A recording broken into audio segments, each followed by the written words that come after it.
jaarsi garii jaartii waliin taphachuu kolfuu bashannanuu haasaa oduu gaggaariitti haasa'uu waan beeku waan jaartiin tun nyaachise obaase huma kanarratti dhaabbatetti fakkaata obboleessa kiyya kun dogongora jaartii wajjin taphachuu kofaluu bakka bashannanaa dhaquu waan haasaa gaggaarii waan ishii bashannansiisu jechuun sirratti dirqama jechuudha. Assalaamu alaykum wa rahmatullahi ta'ala wa barakatuhu. Hordoftoota kiyya akkam nagaa jirtanii fayyaa dhaba jiraatanii viidiyoo irratti ni qabadhee dhufe kanarratti jaarsaa fi jaartii ijoollee lama takka jira ture ijoollee kun ijoollee isaaniiti. Jaarsi kuni nama akkaan jaartii isaa tana lolu nama akkaan jaartii isaa tana lolu yeroo bakka dalagaatii gale gara mana nyaate dhuge bobbahe rafu itti qaaqaa maakkis gootee ati maakkana jette yaani huma qaaquu malee jaartii tanaa waggaa 20 jiraate osoo gaafsa takka haasaa gammachuutti naasahin osuma shii itti qaaquu osuma itti o'uu osuma shii arrabsu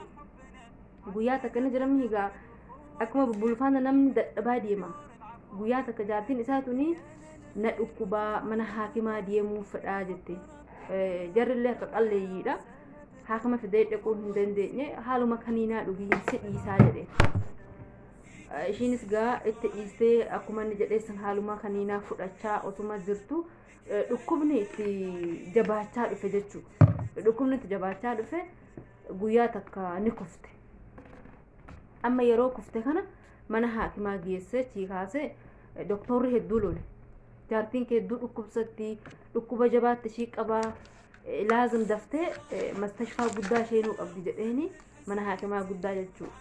Garuu namichi harka qalleeyyii birriin qabu ni rifate yeroo doktorri kana jedhuun kana hedduu rifatee waan godhu dhabee sammuun isaa kun hedduu takka cinqamte jecha gaarii jechuufis jecha badaa jechuufis waan godhee waan dhiisu takka harkaasa badde jechuudha. Mana galee jaartii isaa fidee akkuma mana galanitti lafti ni bariitee ganama ka'ee gara bakka dalagaa isaatti bobbahee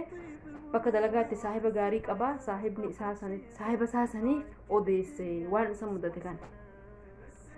Yeroo odeessuuf kana saahibni isaa kun maal jedhaan gorsa gaarii gorsa nama gorsu himeef dura dursoo wanni ati godhuu qabdu jedheen jaartii kee kanatti akka hin dhagiyamne ani dhukkubsadheen jira hir'inni natti jira hir'adheen jira waa godhachuu hin danda'u jettee akka itti hin dhagiyamneef mu'aamalaa yookiin hubaan qabishiidha waan isheen barbaaddu godhii fi jecha gaarii jedhiini mana keessallee waan hunda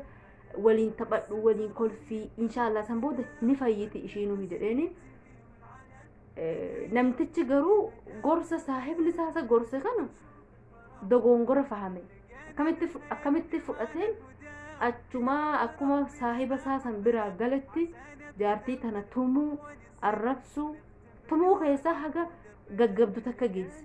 ishiin nama dhukkubsatu duraan awwalan abbaan ishii dhukkubse jaarsi ishii kun takka waggaa 20 waliin jiraate takka mu'aamalaa gaarii waliin jiraate hin beeku osuma itti o'uu ishii jee huma akkanaa huma jeequmsaarra osuma jiranii gorsa kanallee dogongora fahamee kuma galatti jaartii sanatti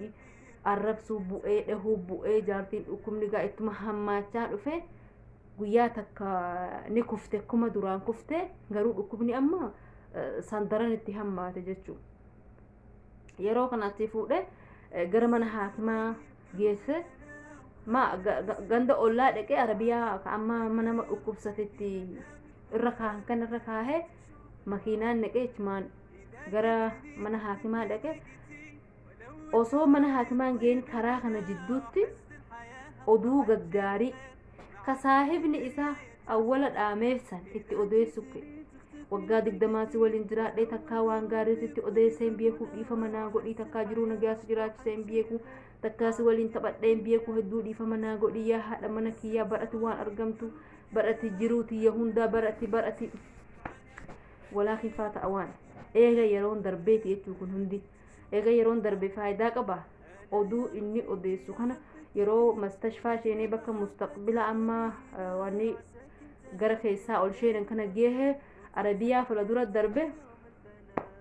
jaartii waan jirtu lubbuu keessaa baheera jechuu nirfatee waan godhu dhabee waan godhu wallaalee waan jedhus wallaalee gurbaan akka malee tahe jecha inni jechaa ture san bilaa shumate kanatti dhumte jaartii yeruma makiinaarra bahe san lubbuun isaa baate yeroo kan harkaan tuqullee kalaas harkillee qaamni kunillee qaqqabbanaa turteetti jechuu eega duute ilaa manaa ka'echi gahu jaartii lubbuun keessaa baheera hedduu takka nama gaddisiisa kanarraa wanni fudhannu waan lama tokkoffaa irratti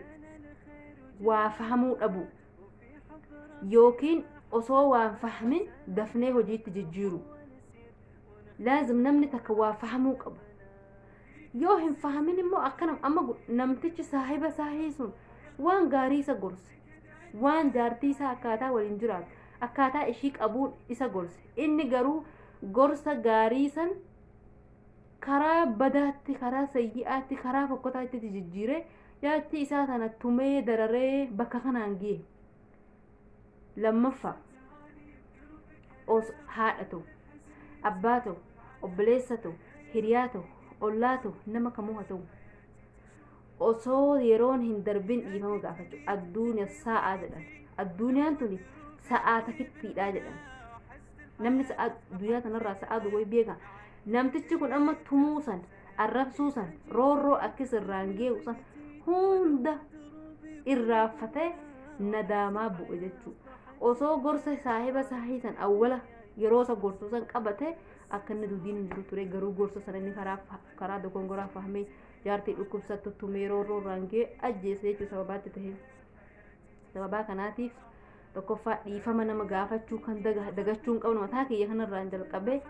yeroo ilmi kullu banii aadam khaxaa jedheera rabbi namni dogongorii inumaan jiru rabbi takka malee eega dogongorree anumarraan jalqabee dhiifama nama gaafachuu nutti habaratu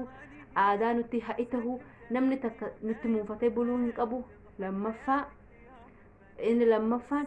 osoo waan fahamin jecha namaa gara fedhanii jijjiiruu yookiin osoo waan fahamin hojiitti jijjiiruu waan kanarraa of jijjiiruu qabna haga dandeenye mataa kiyya kanarraan jalqabee namni eega baratee hin barataa namni eega baratee hojii jijjiiru anumirraan jalqabee osoo odeessuu osoo hin tahin hojii jijjiiruu qabna siniin jedhaa viidiyoon kiyya har'aa kana fakkaataa warra subscribe naa gootan galatoomaa warri subscribe naa godhinis subscribe comment like naa godhaa siniin jedhaa haga viidiyoo biraa wal agarrutti salaamu alaikum warahmatullahi ta'ala